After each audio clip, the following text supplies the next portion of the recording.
Okay, so here is the story for today. This is called Yunyan Sweeps the Ground, and for those of you who are interested, it's from chapter 21 in the Book of Serenity, which is it's a book of koans, of enigmatic statements. So here's the story. I'm not going to quote the whole thing, just one section of it, because I think that's what's most relevant for us right now.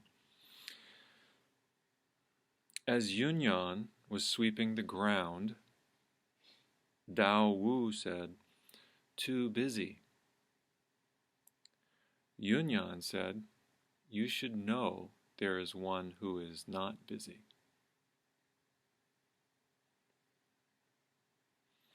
So that's the story. So let's take a look at that. You should know there is one. Dao Wu says to Yunyan, Yunyan is sweeping the ground. Dao Wu says to him, "Too busy." So he's making a critique. He's giving some feedback to his Dharma brother, saying, "You're doing something that's too busy. Why don't you go do something a little bit more still, a little bit more quiet?" And Yunyan's response is pretty helpful here too, I think, for us. He says, "You should know there is one who is not busy." So he's defending himself.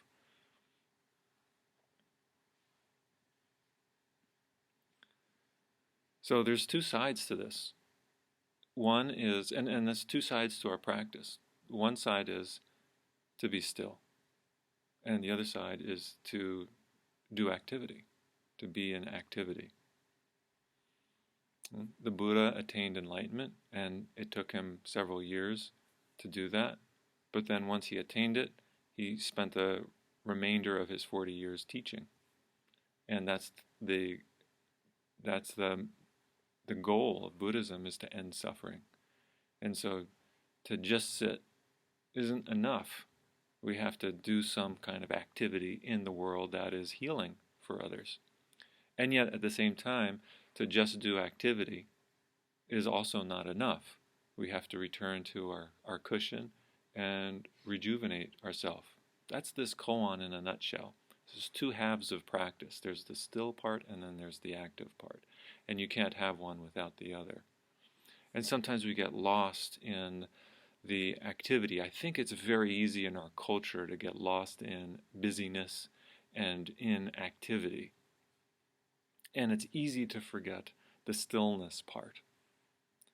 And at the same time, we can get so enamored with the stillness part that we forget that also we have to be putting our practice into the world. We need to be doing something that is helpful for society at large.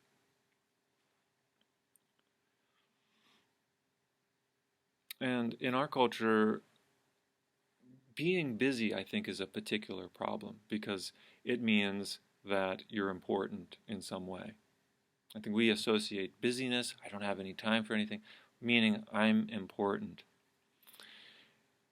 I've been inspired by the words of the Catholic monk Thomas Merton. He writes about busyness. He says, "There is a pervasive form of contemporary violence to which the idealist most easily succumbs: activism and overwork. The rush and pressure of modern life are a form, perhaps the most common form, of its innate violence.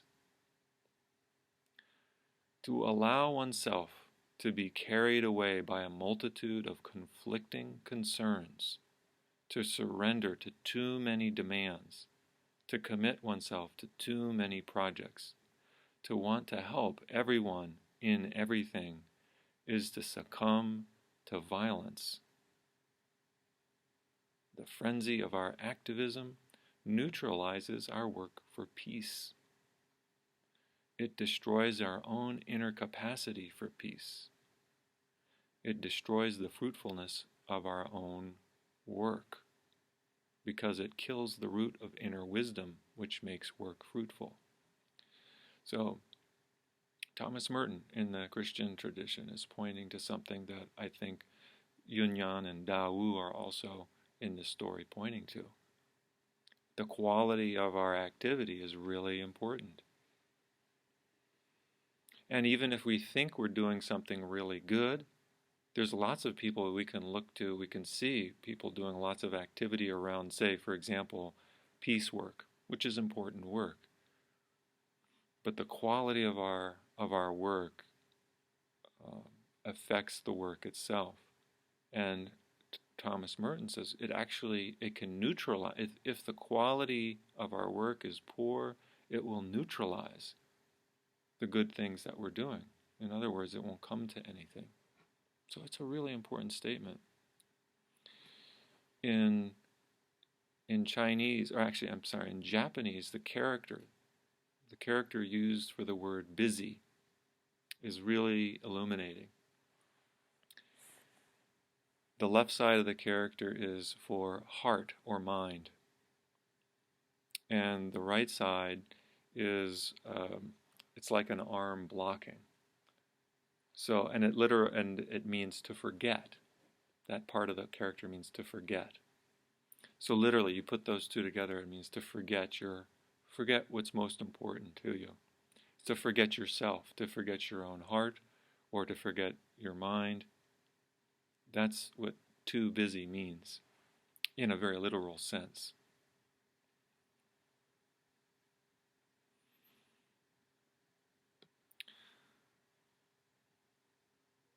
How do we understand the boredom that inevitably arises when we're authentically not busy? That's how, what do we do with that boredom? I found two insights from Psychology Today that I think can be helpful to us. So it's from an article that says, that's titled, "Can I Let My Child Be Bored?" These days, parents are constantly trying to prevent their children from being bored. They don't know how to deal with a child that doesn't have anything to do. And it's a reflection of our adult, whether you're a parent or not, doesn't matter. It's a reflection of our society. All the adults running around thinking that they have to be busy and always constantly entertained. And we have the digital technology to prevent us from actually being bored.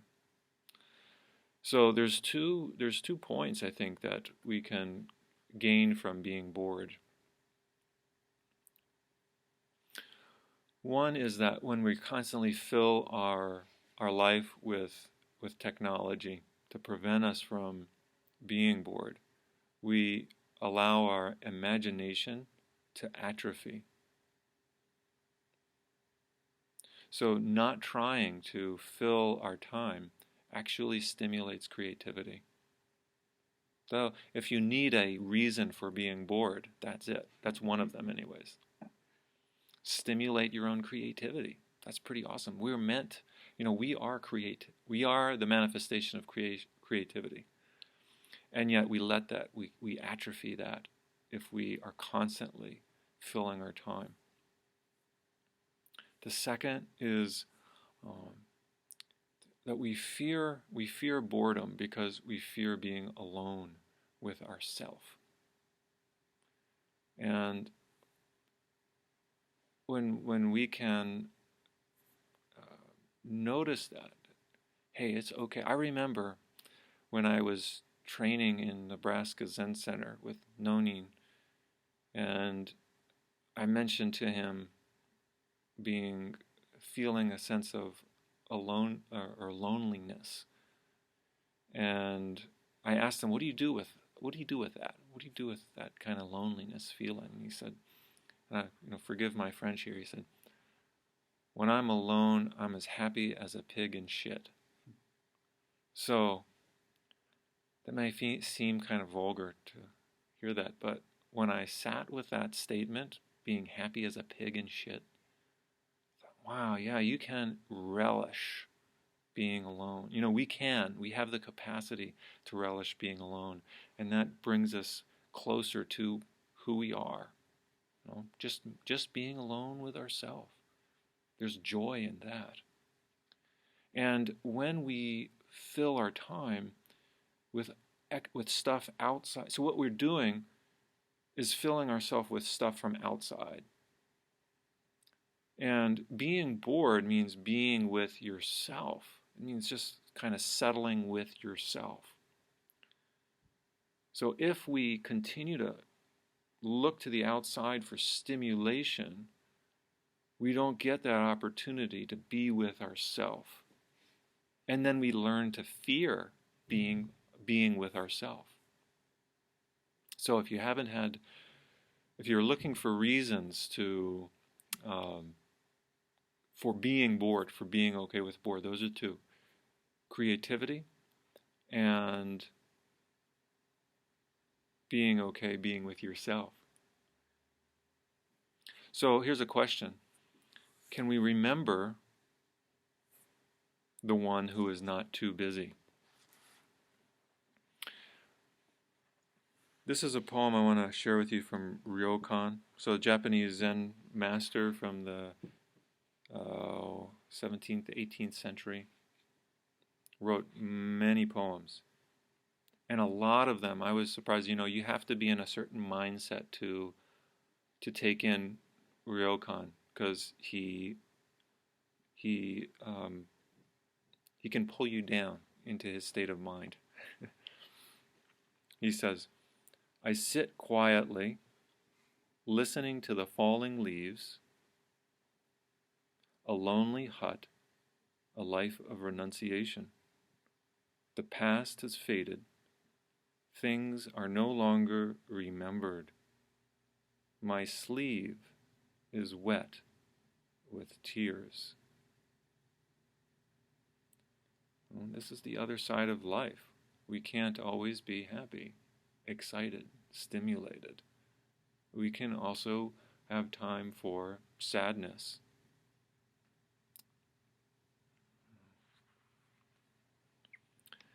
The other side of this story,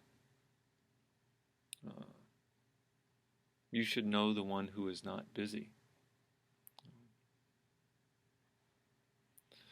And this is an important aspect too. So one side of this is not being busy, learning to sit quietly with yourself, and the other side is activity. How do we do activity? And Zen Master Yunyan, or Chan Master Yunyan, he's sweeping the ground. That's his activity, and that's the role of a monk in Tang Dynasty China. Was probably fairly simple. We don't know exactly what they were doing, but his job was to take care of the monastery, to take care of the temple. And that included sweeping the ground. And if you go to any Zen temple in Japan, work will be a big part of your experience there. You spend a lot of time sweeping the ground, wiping down the floors, chopping vegetables in the kitchen, cleaning toilets. That's a big part of the experience. In my case, it was a lot of gardening too. Dug the earth. I was so happy to be out there in the springtime, putting a spade into the earth and turning the soil and planting seeds and watering them. So this cleaning the ground, sweeping the ground, it can be taken on several levels. One is that cleaning our immediate surroundings. That's what we're here to do, is to take care of our immediate surroundings. So that means looking around the place that you live and making sure that it's clean and neat. Because the external environment reflects our internal environment. And our internal environment reflects our external environment. And so if our place is clean on the exterior, it's reflecting cleanliness on the inside. But we can take this to another level too, especially in our day with climate change and the earth kind of seeming to be withering, the planet, the life forces on the planet withering. I think it's significant that Yunyan is taking care of the earth. It says he's sweeping the ground. And we have to sweep the ground too. We have to take care of the planet. We're polluting it tremendously, and things are dying all over the place. But what if we turned that that energy of destruction around and start looking and seeing what can I do to help clean this up, to sweep this mess up. I mean, it's obviously a very complex question that not one of us has the answer to, but we all have to, I think, on some level, be engaged with the question. What is it? What is my role here now? This is an incredible time to be alive in, where we're witnessing the sixth mass extinction of species, like it's happening right now, and we happen to be alive at this time. So, what is our role here? What should we do about it?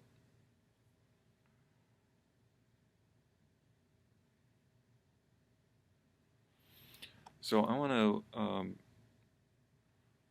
I think Yunyan, in sweeping the ground, is pointing us to the fact that each of us has a unique role to fulfill.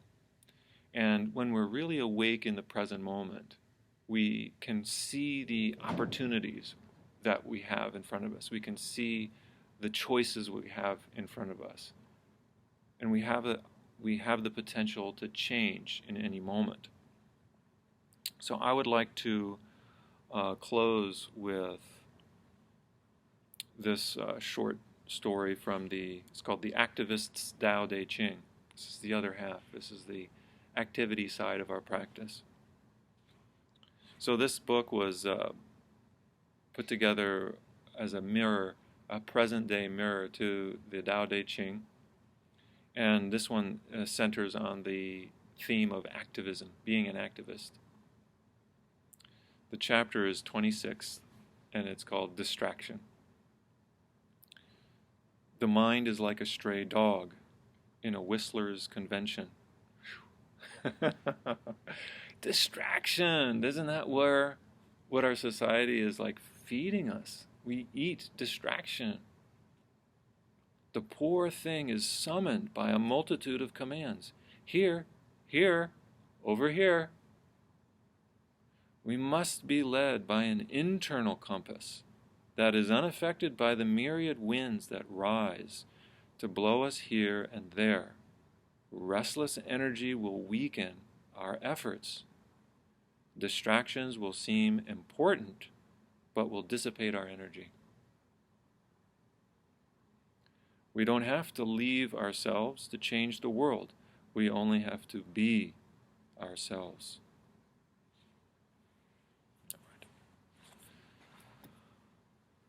Okay, thank you.